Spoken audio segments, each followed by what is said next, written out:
नीरजा चौधरी, अब ये खाका खिंचता हुआ दिखाई दे रहा है और सीधे सीधे जनता को वो जन कल्याण का चोगा उड़ाइए या उसे फ्री का मुलम्मा उड़ाइए, जो सुविधाएं देने की बात है, क्या लड़ाई अब उस पर आन टिकी है? देखिए, ये तो हमने देखा है जिसको हम सोशल वेलफेयरिज्म कहते हैं। नरेंद्र मोदी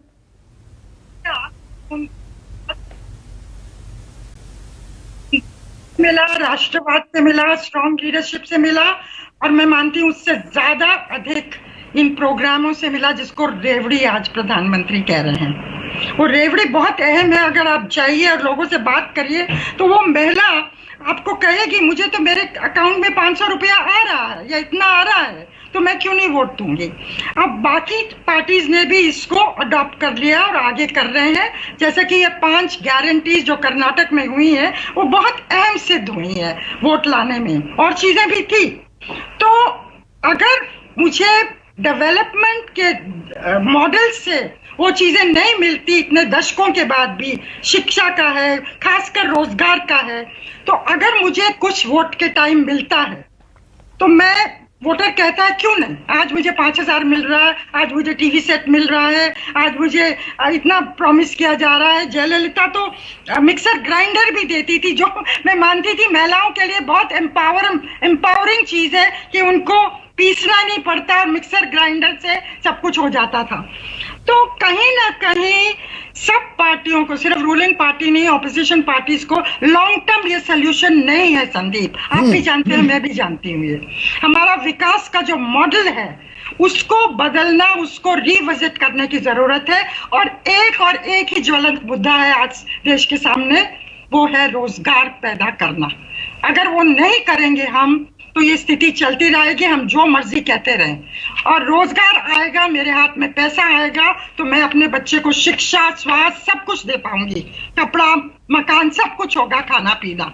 अगर वो रोजगार नहीं आता है मेरे हाथ में तो फिर और इन चीजों की मैं मोहताज हूँ और उसकी वजह से वोट दिया जाए। दूरगामी सोच तो देखिए, नेता जो हैं दूरगामी सोच वो बताते रहेंगे, कुछ बताते रहेंगे। वो तो बताया गया था कि 2 करोड़ रोजगार हर साल सृजित होंगे। 9 साल हो चुके हैं, बल्कि 9.5 साल की तरफ हम आगे अब बढ़ने लगे हैं, तो 9 साल में 18 करोड़ रोजगार नहीं हुए हैं सृजित।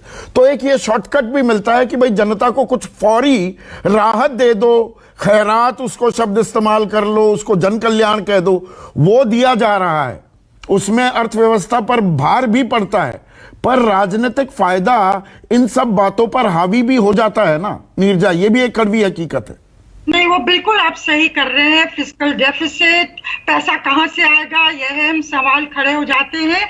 शॉर्ट टर्म में मैं कहूंगी अगर गरीब के पास हाथ में कुछ आ रहा है, कुछ तो आ रहा है, तो होने दीजिए। लॉन्ग टर्म वो सोल्यूशन नहीं है देश के लिए, और इसके बारे में सोचना पड़ेगा। और अगर आपको रोजगार पैदा करना है तो आपको कृषि की तरफ दोबारा ध्यान देना पड़ेगा, छोटे यूनिट्स को प्रोत्साहित करना पड़ेगा और बड़े पैमाने पे करना पड़ेगा अगर रोजगार पैदा करने हैं। आप इंडस्ट्री कर सकते हैं एक हद तक, मगर अगर ऑटोमेशन की तरफ आप जा रहे हैं तो रोजगार जा रहे हैं, आ नहीं रहे हैं, पैदा नहीं हो रहे हैं। तो कहीं ना कहीं एक बहुत फंडामेंटल सोच, रीसोच जो मैं कहती हूँ, उसकी तरफ बढ़ना होगा, क्योंकि लॉन्ग टर्म ये सॉल्यूशंस नहीं है।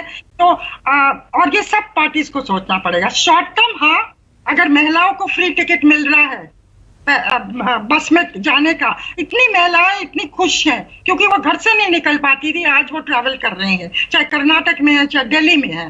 तो शॉर्ट टर्म बेनिफिट है, उसको आप नकार नहीं सकते हैं। नहीं, ये बातें जो ये फ्री, अगर हम कहें इन्हें फ्री मान लें जो प्रधानमंत्री कह रहे हैं, पर ये कहीं ना कहीं मुद्दे महंगाई और बेरोजगारी से भी तो जुड़े हुए हैं कि वो नहीं मिल रहा, कम से कम ये मिल रहा है।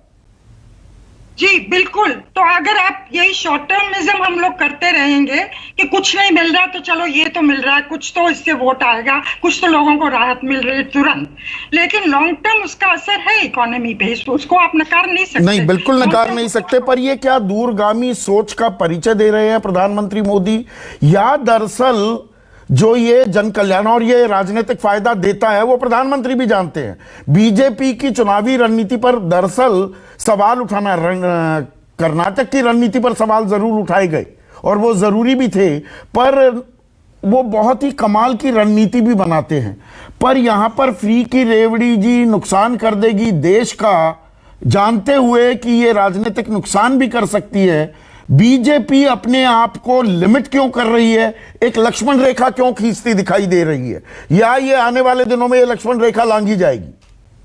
देखिए, आप सिलेक्टिव बात नहीं कर सकते हैं कि हम रेवड़ी देंगे लेकिन और रेवड़ी देंगे तो उनको क्रिटिसाइज करेंगे, ये तो नहीं चलेगा ना।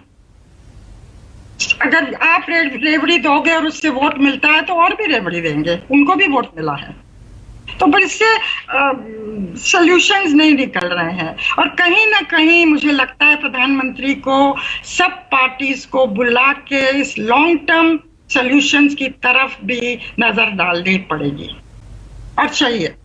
संजय